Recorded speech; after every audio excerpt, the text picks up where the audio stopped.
Quais são os pressupostos teóricos da neuropsicologia? Explique. Bom, assim, existem vários pressupostos teóricos, né? A filosofia da ciência subjacente à neuropsicologia é um assunto bastante interessante, né? Mas eu acho que aqui, para as nossas finalidades introdutórias, a gente pode se deter em três pressupostos importantes. O primeiro pressuposto é o materialismo, o segundo proposto é o localizacionismo e o terceiro pressuposto é a transparência. Tá? Pressupostos são hipóteses, né, indemonstráveis que caracterizam toda a ciência. Toda a ciência tem pressupostos indemonstrados. Na física você tem noções como tempo, espaço, assim por diante. Quando os físicos vão tentar definir o que é tempo, eles se embananam todos. Existe mais ou menos umas 300 concepções diferentes do que é o tempo em física. Tá?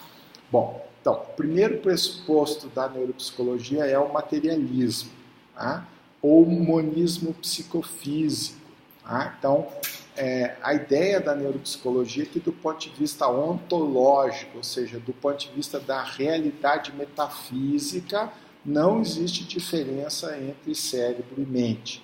Cérebro e mente são aspectos de uma mesma coisa, né? Quer dizer, a mente é o resultado, né, da atividade de um órgão do corpo, o cérebro, que foi selecionado na evolução da espécie, que caracteriza uma determinada natureza humana, composta por um determinado ferramentário, uma caixa de ferramentas mentais, cognitivas, emocionais, motivacionais e assim por diante, que é compartilhada pelos seres humanos de um modo geral. Então, do ponto de vista ontológico, do ponto de vista da realidade metafísica, não existe diferença entre cérebro e mente.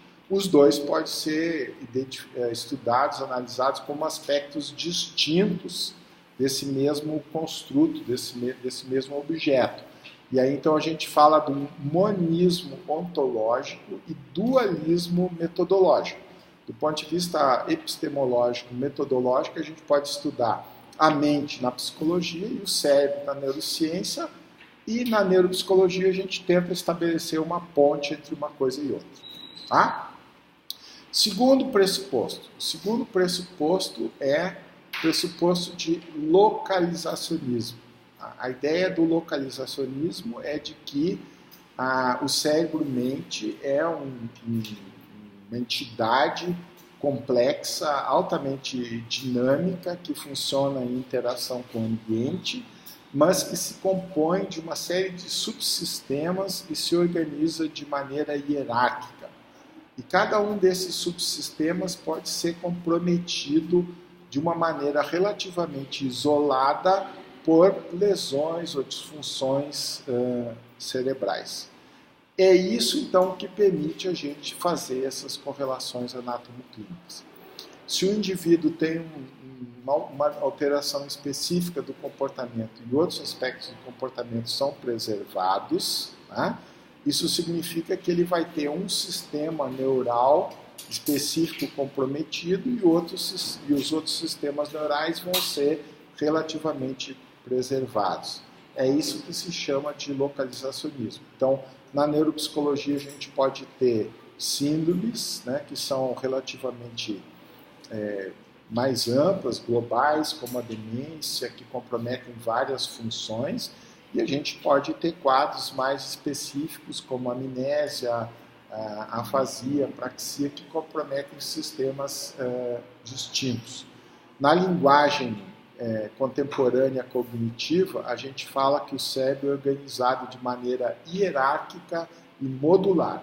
Então a gente não fala mais em centro funcional, em órgão da mente, a gente fala em módulos. A ideia é de que a mente é composta de uma série de módulos, que são unidades de processamento de informação, que tem uma estrutura anátomo-funcional relativamente distinta e separável de outros módulos que executam funções diferentes.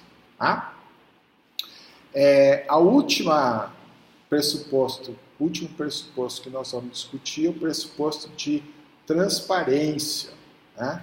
Antigamente se chamava isomorfismo, mas isomorfismo é uma palavra muito forte, hoje em dia a gente usa um termo mais atenuado. Transparência quer dizer o seguinte: a neuropsicologia ela pode ser usada para fazer inferências quanto às relações entre o cérebro e o comportamento.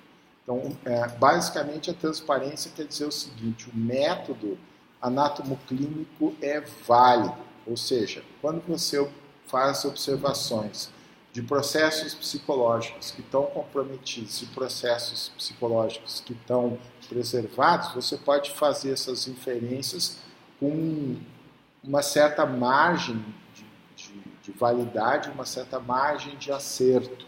Tá? Então você pode dizer, a pessoa tem uma alteração, tá? Na programação sintática da linguagem, então provavelmente essa pessoa tem uma lesão na área de Broca, nas regiões inferiores, laterais e posteriores do córtex pré-frontal. Se uma pessoa tem uma dificuldade na compreensão verbal e paragramatismo, você pode inferir com uma margem razoável de certeza que a pessoa vai ter uma lesão na área de Wernicke, ou seja, nas áreas posteriores do giro temporal superior do hemisfério esquerdo. Tá? Então esse é o pressuposto de transparência. O pressuposto de transparência significa o seguinte: as inferências que você faz a partir das observações psicológicas quanto à integridade anatômica de subsistemas cerebrais, elas são válidas. São válidas em que medida? Com uma probabilidade de 70% de acerto. Então a neuropsicologia ela é um método quick and dirty, um método sujinho, mas não invasivo.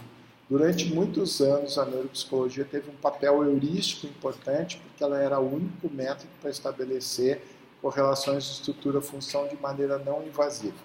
Fim dessa pergunta.